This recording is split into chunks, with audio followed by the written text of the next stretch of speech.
Hello and welcome back to History on the Hoof. We're leaving Salterate behind and now approaching a very old settlement site at Croft near Lumbutts at Todmorden.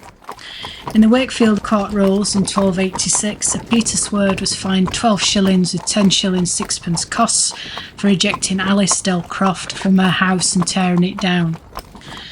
The house on the left here at Cross Gate is the second oldest date stone that I know of in Todmorden, of 1598. As we continue down the road to the right hand side at Croft Car Green, if you look on the left hand side there, that was the original poor house for Langfield, built in 1786. It still has a rope works alongside.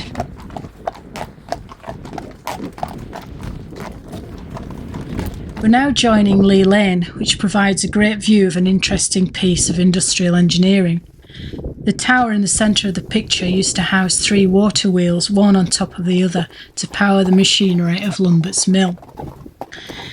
It was built originally as a spinning mill in 1794 and was tenanted by Joshua Fielding of Waterside, whose families were to become fantastically wealthy merchant princes on the back of cotton. His son Samuel bought the mill around 1803, and many of the cottages in the village were built or bought to house workers, the rents being taken from their wages. Causeway Mill was bought further down the valley, and more water was needed, leading to the Gaddings expansion, which we talked about in a previous video, and the building of more dams, which we're going to ride by. Lee Dam, or Lumbutts New Dam, and Healy Dam, and Pearson's Dam, which is now empty, and they are just behind it over to the right.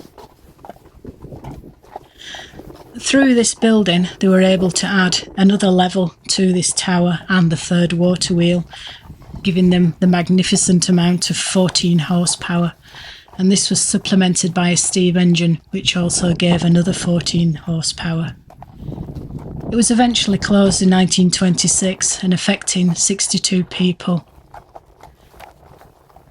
During the war, Rowntree's used it for storing cocoa, which was made in Todmorden. In front of Jack's Ears, is Lee Dam.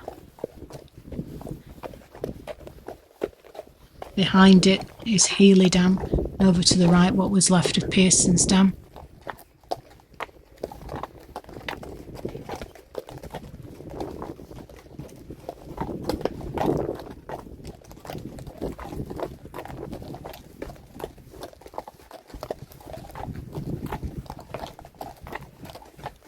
And as we just swing around the corner, we'll get a very brief glimpse of what was called Fielding's Old Dam.